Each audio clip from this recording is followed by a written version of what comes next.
How's it going, everybody? Welcome back to yet another video. Today we are looking at yet another childhood dinosaur book of mine.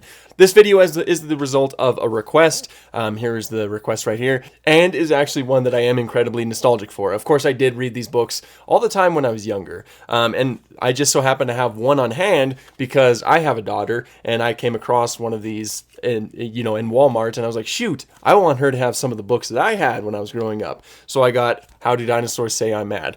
Now, I'm not really going to be... Oh my gosh, my mic. Now, I'm not really going to be looking at this in terms of accuracy or anything like that. I will be trying to teach everybody about dinosaurs, of course, but the whole point of these books is not necessarily to teach about dinosaurs. They are to teach children lessons, like how to correctly handle being angry, and they use dinosaurs in order to do that. So of course, this is not a paleontology book. This is simply just a child book that has dinosaurs on it. You know, it'd probably be easier to convey information through dinosaurs because dinosaurs are totally awesome, and who doesn't like dinosaurs? So it makes sense. I'm rambling, let's get into it. I also won't be looking at every single dinosaur in this book. But first up, now this is actually the funniest thing about these books, is that they have some pretty obscure dinosaurs and other prehistoric animals in here. Like, certainly ones that I probably wouldn't have been able to pronounce when I was younger. Like Albertosaurus. I mean, of course, I probably did know Albertosaurus when I was younger. Albertosaurus is, of course, a tyrannosaurid, same family as T-Rex, that was just smaller, thinner, probably a little bit quicker than Tyrannosaurus Rex was.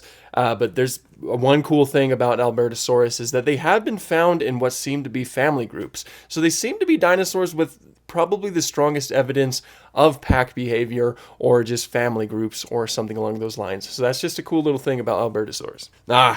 Of course, one of my favorite dinosaurs, my hat's blocking it, but I have a figure up there, Pachyrhinosaurus, which is a very cool inclusion.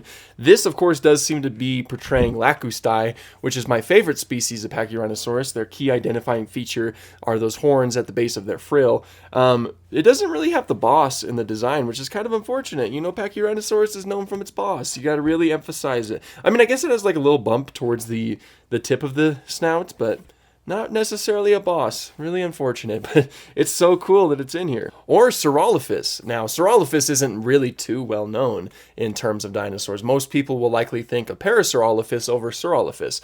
They are distinct animals from one another. I do believe that in more recent movies, Ducky is actually a Saurolophus, or at least her and her family do resemble Saurolophus way more than they do Parasaurolophus with the smaller crests and things like that.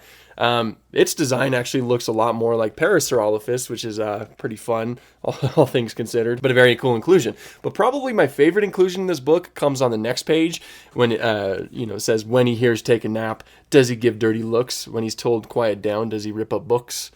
You know, that children's book. But it's Lystrosaurus. Now, Lystrosaurus is a very, very interesting animal to include in this. Of course, it's not a dinosaur. It is a Dicynodont. Now, Dicynodonts is a group of animals that was very prominent during the Permian. In fact, they were probably one of the most abundant herbivorous animals during that time. They were also present in the Triassic period as well. Other animals like Lissovicia or Placerius are great examples of them. They're mainly identified by having like beaks and tusks. Lystrosaurus in particular is extremely notable because, of course, it did live during the late Permian, which means that it lived during the Great Dying, which is this incredibly terrible extinction that happened to the planet at the time. That was the end of the Permian and the beginning of the Triassic. You know, it saw the extinction of over 90% of all life on Earth. But one cool thing to note is that Lystrosaurus actually survived this. We have fossils of Lystrosaurus in both the late Permian and the early Triassic, and there was even a time that it was one of the most abundant animals on the land, which is huge stuff. You know, these guys were extremely durable, I guess. That was actually something that was shown in Life on Our Planet with this guy. This is a Lystrosaurus, by the way. Lystrosaurus also showed up in Jurassic World Dominion, if you want a little bit more of a comparison to animals that showed up. So interesting that it showed up in Dominion, though. That, like, out of all animals to show up, I would have never guessed Lystrosaurus. I love stuff like that. Keep it up, keep it up. This is extremely fascinating. Bapiosaurus also shows up in this. Bapiosaurus, if you know the aisle, this is Bapiosaurus right now. Bapiosaurus is a therizzinosaurid. For a time, it was actually the largest confirmed animal, or confirmed dinosaur, non-avian dinosaur, to possess feathers. And it was later dethroned by U. tyrannus, but for a time it was the biggest. It's actually a dinosaur that we have a pretty decent idea of its coloration too.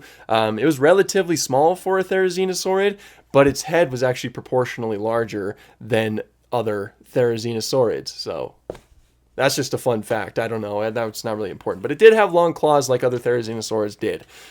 Very cool inclusion. It's got interesting colors. Again, that's just one of those animals. Like, I guarantee when I was a kid, I probably wouldn't have been able to pronounce that. Or maybe I would surprise myself. Who knows? Some other included creatures were Barapasaurus, the sauropod, Scaphognathus, Thecodont, Afrovenator, and Sauropelta. Again, a lot of these are just like very obscure prehistoric creatures to show up. And of course, the whole point of the book is not to teach them about these creatures, which is a little bit unfortunate because it'd be cool to teach people about very obscure dinosaurs and help, have kids grow up with something like that. But the whole point of the book, because like the first half of the book is you have dinosaurs or other prehistoric animals kind of like doing behaviors that aren't exactly ideal.